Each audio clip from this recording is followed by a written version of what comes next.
Kita semua pernah merasakan sensasi menatap laporan keuangan bulanan dan menemukan angka-angka yang menakutkan, terutama ketika kondisi ekonomi mulai bergejolak. Harga barang kebutuhan pokok naik, upah terasa stagnan, dan rasa cemas akan masa depan semakin menggerogoti pikiran. Di tengah tekanan itu, banyak orang berusaha menahan diri dari pengeluaran besar, mengurangi belanja pakaian, menunda liburan, bahkan menahan diri untuk tidak membeli mobil baru. Namun, tanpa sadar, ada serangkaian pengeluaran kecil yang terus mengalir setiap hari, seperti aliran air yang menetes perlahan namun lama-lama dapat menggerogoti batu karang. Pengeluaran-pengeluaran kecil ini, yang tampak tak berbahaya, justru menjadi penyebab utama menggerogoti tabungan ketika kondisi ekonomi memburuk. Pada kesempatan kali ini, saya akan mengajak Anda menelusuri jejak-jejak pengeluaran kecil yang paling berbahaya, menghitung dampaknya secara konkret, menguak mengapa kita sulit menghentikannya, dan memberikan strategi praktis yang dapat langsung Anda terapkan untuk menahan kebocoran keuangan tersebut. Kondisi ekonomi yang tidak menentu menimbulkan dua efek utama pada perilaku keuangan seseorang. Pertama, rasa takut akan ketidakpastian mendorong orang untuk menahan pengeluaran besar, tetapi pada saat yang sama, kecemasan tersebut memicu pencarian kepuasan instan yang mudah dijangkau. Kedua, penurunan daya beli membuat setiap rupiah menjadi lebih berharga, sehingga kebocoran kecil yang biasanya diabaikan menjadi beban yang terasa lebih berat. Disinilah muncul paradoks, meskipun kita bertekad menahan pengeluaran besar, kebiasaan kecil tetap berjalan tanpa kontrol, dan karena bersifat berulang, mereka mengakumulasi kerugian yang signifikan dalam jangka panjang. Mari kita identifikasi dulu apa saja pengeluaran kecil yang paling umum muncul dalam kehidupan sehari-hari orang kelas menengah di Indonesia. Pertama, kopi atau minuman kekinian yang dibeli setiap pagi di kedai. Kedua, langganan layanan streaming video atau musik yang dibayar bulanan. Ketiga, pemesanan makanan lewat aplikasi delivery yang menjadi kebiasaan setelah pulang kerja. Keempat, pembelian snack atau makanan ringan di mesin penjual otomatis atau minimarket setiap sore. Kelima, penggunaan transportasi ride-hailing seperti ojek online atau taksi aplikasi yang dipilih karena praktis.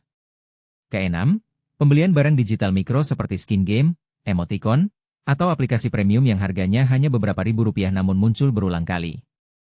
Ketujuh, pembelian air mineral dalam kemasan atau minuman bersoda yang dikonsumsi secara rutin.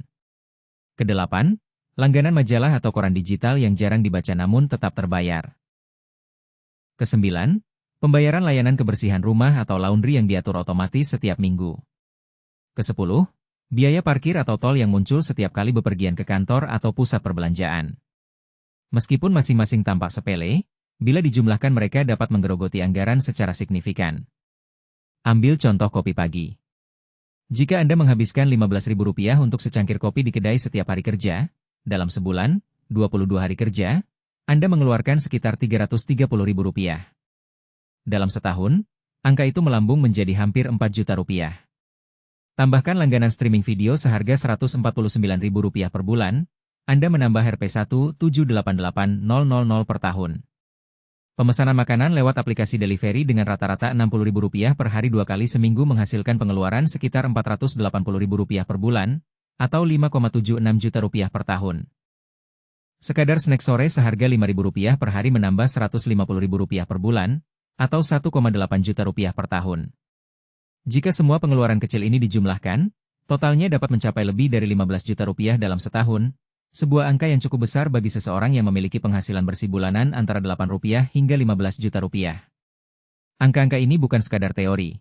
Mereka adalah hasil perhitungan sederhana yang menunjukkan betapa cepatnya kebocoran kecil dapat menggerogoti tabungan, terutama ketika pendapatan tidak meningkat seiring inflasi. Mengapa kita sulit menghentikan kebiasaan ini? Jawabannya terletak pada beberapa pemicu psikologis yang bekerja secara otomatis dalam otak kita. Pertama, ada konsep reward loop atau siklus hadiah, di mana otak melepaskan dopamin setiap kali kita menikmati sesuatu yang menyenangkan, seperti rasa kopi hangat atau kepuasan menonton serial favorit. Kedua, default bias membuat kita cenderung melanjutkan kebiasaan yang sudah ada tanpa berpikir panjang, misalnya tetap berlangganan layanan yang sudah terdaftar secara otomatis. Ketiga, social proof atau bukti sosial, di mana melihat teman atau kolega menggunakan layanan tertentu menimbulkan dorongan untuk ikut serta, walaupun kebutuhan sebenarnya tidak mendesak. Keempat, loss aversion membuat kita merasa kehilangan lebih berat daripada mendapatkan keuntungan, sehingga menolak untuk memotong sesuatu yang sudah menjadi bagian dari rutinitas harian. Kelima, mental accounting memisahkan uang dalam kategori, Misalnya menganggap uang yang dibelanjakan untuk hiburan tidak sama dengan uang untuk kebutuhan pokok, sehingga kita tidak menyadari akumulasi totalnya. Kombinasi faktor-faktor ini menciptakan lingkaran yang sulit diputus, terutama ketika stres ekonomi membuat kita lebih rentan mencari pelarian sederhana. Untuk mengatasi kebocoran ini, saya menyarankan sebuah kerangka kerja yang terdiri dari 4 tahap utama: kesadaran, pencatatan, evaluasi, dan aksi substitusi. Pada tahap pertama, kesadaran, Anda harus secara sengaja memperhatikan setiap pengeluaran kecil yang terjadi. Ini bukan sekadar menatap saldo rekening, melainkan mengamati kebiasaan harian yang memicu pengeluaran. Pada tahap kedua, pencatatan, catat semua pengeluaran kecil selama 1 bulan penuh, baik yang bersifat tunai maupun digital, menggunakan catatan sederhana di ponsel atau buku catatan. Pada tahap ketiga, evaluasi, tinjau kembali catatan tersebut dan identifikasi mana yang bersifat kebutuhan versus keinginan, serta berapa total biaya yang dikeluarkan. Pada tahap keempat, aksi substitusi. Ganti atau hilangkan pengeluaran yang tidak esensial dengan alternatif yang lebih hemat atau dengan strategi pengendalian diri. Langkah pertama dalam aksi substitusi adalah mengubah kebiasaan kopi pagi. Daripada membeli kopi di kedai, Anda dapat menyiapkan kopi di rumah menggunakan mesin kopi sederhana atau bahkan menggunakan metode manual seperti kopi tubruk. Biaya mesin kopi dasar dapat diinvestasikan sekitar Rp500.000, namun dalam waktu 3 bulan biaya kopi harian akan turun menjadi kurang dari Rp30.000 per bulan, menghemat lebih dari Rp300.000 setiap 3 bulan. Alternatif lain adalah mengurangi frekuensi pembelian kopi menjadi 2 kali seminggu, mengalokasikan sisa hari untuk minuman buatan sendiri. Kedua, untuk layanan streaming, pertimbangkan untuk berbagi paket langganan dengan anggota keluarga atau teman, atau memanfaatkan periode trial gratis yang sering ditawarkan. Jika masih ingin menonton konten premium, pilih satu layanan utama dan batalkan yang lain, sehingga total biaya berkurang setengahnya. Ketiga, dalam hal pemesanan makanan lewat aplikasi delivery, buatlah kebijakan hari tanpa delivery seminggu sekali, dan siapkan menu masakan sederhana di rumah pada hari tersebut. Anda dapat menyiapkan bahan makanan dalam jumlah besar pada akhir pekan, kemudian menghangatkannya kembali, sehingga mengurangi kebutuhan untuk memesan makanan di luar. Keempat, untuk snack sore, ganti kebiasaan membeli snack di minimarket dengan membawa camilan sehat dari rumah, seperti buah potong atau kacang panggang. Biaya persiapan camilan ini sangat minim, dan Anda dapat menyesuaikan porsi sesuai kebutuhan, sehingga tidak ada pemborosan. Kelima, untuk transportasi ride-hailing, pertimbangkan alternatif transportasi umum atau bersepeda untuk jarak pendek, serta manfaatkan program loyalty atau diskon yang diberikan oleh aplikasi untuk mengurangi tarif. Jika memang harus menggunakan ride-hailing, tetapkan batas maksimal penggunaan per minggu, misalnya tidak lebih dari 3 kali, dan gunakan kode promo yang tersedia. Keenam, untuk pembelian barang digital mikro, aktifkan notifikasi pengingat sebelum melakukan pembelian, dan beri jeda waktu 24 jam untuk menilai apakah barang tersebut benar-benar dibutuhkan. Banyak pembelian impulsif dapat dihindari dengan menunggu sejenak. Ketujuh, untuk air mineral dalam kemasan, investasikan pada dispenser air dan galon isi ulang, yang secara bulanan jauh lebih murah dibandingkan membeli botol kecil. Kedelapan, untuk langganan majalah digital, periksa apakah Anda benar-benar membaca setiap edisi. Jika tidak, batalkan dan gunakan sumber berita gratis yang tersedia secara online. Kesembilan, untuk layanan kebersihan rumah, evaluasi frekuensi pembersihan. Mungkin cukup 1 kali seminggu bukan 2 kali, atau Anda dapat mengatur sendiri pembersihan ringan pada hari non-layanan. Kesepuluh, untuk biaya parkir atau tol, manfaatkan program parkir gratis yang disediakan oleh beberapa pusat perbelanjaan pada hari tertentu, atau gunakan rute alternatif yang tidak memerlukan tol. Semua strategi ini dapat dipilih dan diadaptasi sesuai dengan kondisi masing-masing, namun intinya adalah mengganti kebiasaan lama dengan alternatif yang lebih hemat tanpa mengorbankan kualitas hidup secara signifikan. Agar lebih jelas, mari kita lihat contoh nyata seorang pria bernama Andi, berusia 32 tahun, bekerja sebagai karyawan swasta dengan gaji bersih Rp12 juta per bulan. Andi memiliki kebiasaan membeli kopi di kedai setiap pagi seharga Rp15.000, berlangganan layanan streaming video seharga Rp149.000, memesan makanan lewat aplikasi delivery 2 kali seminggu dengan rata-rata Rp60.000 per pesanan, serta membeli snack sore seharga Rp5.000 setiap hari kerja. Selama 1 bulan, total pengeluaran kecil Andi mencapai lebih dari Rp2,5 juta, yang secara tidak sadar mengurangi tabungan dan dana daruratnya. Setelah menyadari hal ini, Andi mengikuti 4 tahap kerangka kerja yang telah dijelaskan. Ia mencatat semua pengeluaran kecil selama 1 bulan, mengidentifikasi bahwa kopi dan snack menyumbang hampir setengah total. Ia kemudian memutuskan untuk membeli mesin kopi sederhana seharga Rp500.000 dan menyiapkan kopi di rumah. Ia juga menyiapkan camilan buah potong setiap pagi, mengurangi pembelian snack di minimarket. Untuk layanan streaming, Andi memutuskan berbagi paket dengan adiknya, sehingga biaya berkurang menjadi setengahnya. Ia juga menetapkan hari tanpa delivery setiap hari Senin, mengganti makan siang dengan nasi kotak buatan sendiri. Setelah 3 bulan, Andi berhasil menghemat lebih dari Rp5 juta, yang kemudian dialokasikan ke dana darurat dan investasi reksadana. Pengalaman Andi menunjukkan bahwa perubahan kecil pada kebiasaan harian dapat menghasilkan dampak finansial yang signifikan, terutama ketika kondisi ekonomi menuntut ketahanan keuangan yang lebih kuat. Meskipun strategi di atas terdengar sederhana, ada beberapa kesalahan umum yang sering terjadi ketika orang mencoba mengimplementasikannya.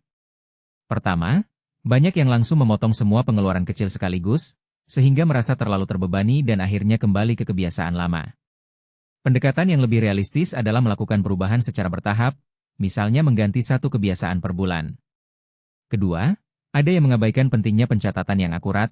Tanpa data yang jelas, sulit menilai apakah langkah yang diambil berhasil. Ketiga, beberapa orang terlalu fokus pada penghematan jangka pendek tanpa mempertimbangkan kualitas hidup, misalnya memutuskan semua layanan streaming tanpa alternatif hiburan, yang dapat menimbulkan stres tambahan. Keempat, tidak meninjau kembali hasil secara berkala. Tanpa evaluasi, Anda tidak tahu apakah penghematan yang dicapai tetap berkelanjutan atau justru kembali meningkat. Kelima, mengandalkan motivasi semata tanpa menyiapkan mekanisme pengendalian diri, seperti pengingat atau batasan otomatis, dapat membuat kebiasaan lama kembali muncul. Menghindari kesalahan-kesalahan ini memerlukan disiplin, tetapi hasilnya akan terasa dalam bentuk tabungan yang lebih besar dan rasa aman finansial yang lebih kuat. Bagaimana cara mengukur apakah strategi ini berhasil?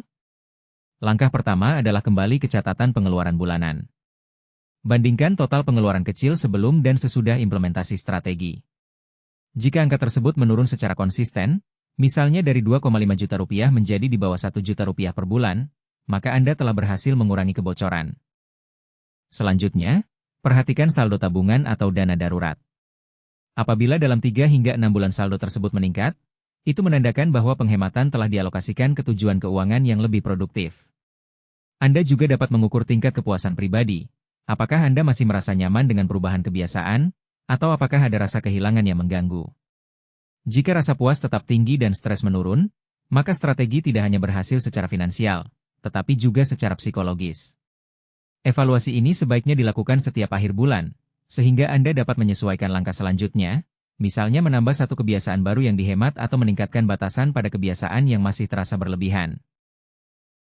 Setelah meninjau semua aspek, identifikasi pengeluaran kecil, perhitungan dampak, pemahaman psikologis, strategi praktis, contoh nyata, serta cara menghindari kesalahan dan mengukur hasil, saya ingin mengajak Anda untuk melakukan refleksi pribadi. Luangkan beberapa menit untuk memikirkan kebiasaan harian Anda. Apa saja yang Anda beli secara rutin tanpa berpikir panjang? Apakah ada langganan yang jarang Anda gunakan? Bagaimana perasaan Anda ketika harus menahan diri dari kebiasaan tersebut? Tuliskan pemikiran Anda di kolom komentar, karena berbagi pengalaman dapat membantu kita semua menemukan solusi yang lebih baik. Jika Anda merasa ada kebocoran lain yang belum saya sebutkan, silakan beritahu saya. Mungkin ada pola pengeluaran tersembunyi yang belum terdeteksi. Dengan berdiskusi bersama, kita dapat memperkaya pengetahuan dan saling memotivasi untuk menjadi lebih bijak dalam mengelola keuangan. Akhir kata, mengatasi pengeluaran kecil yang menggerogoti keuangan bukanlah tugas yang mudah, namun bukan pula hal yang mustahil. Dengan meningkatkan kesadaran, mencatat secara teliti, mengevaluasi secara objektif, dan mengganti kebiasaan lama dengan alternatif yang lebih hemat, Anda dapat memperkuat ketahanan finansial di tengah ketidakpastian ekonomi. Ingatlah bahwa setiap rupiah yang berhasil Anda selamatkan hari ini adalah fondasi bagi keamanan masa depan Anda. Jadi, mulailah langkah kecil itu sekarang, dan saksikan bagaimana perubahan sederhana dapat mengubah keseluruhan gambaran keuangan Anda. Saya menantikan cerita Anda di kolom komentar, dan jangan lupa untuk menekan tombol like serta subscribe agar tidak ketinggalan tips keuangan selanjutnya. Semoga video ini memberi Anda wawasan baru dan motivasi untuk mengendalikan kebocoran keuangan yang selama ini tersembunyi. Terima kasih telah menonton, sampai jumpa di video berikutnya. Intinya, jalankan langkah kecil ini secara konsisten supaya hasilnya benar-benar terasa dan perubahanmu tidak berhenti di tengah jalan. Kalau video ini ngebantu, subscribe sekarang, tekan like, tulis pendapatmu di kolom komentar, Dan share ke temanmu biar makin banyak yang terbantu.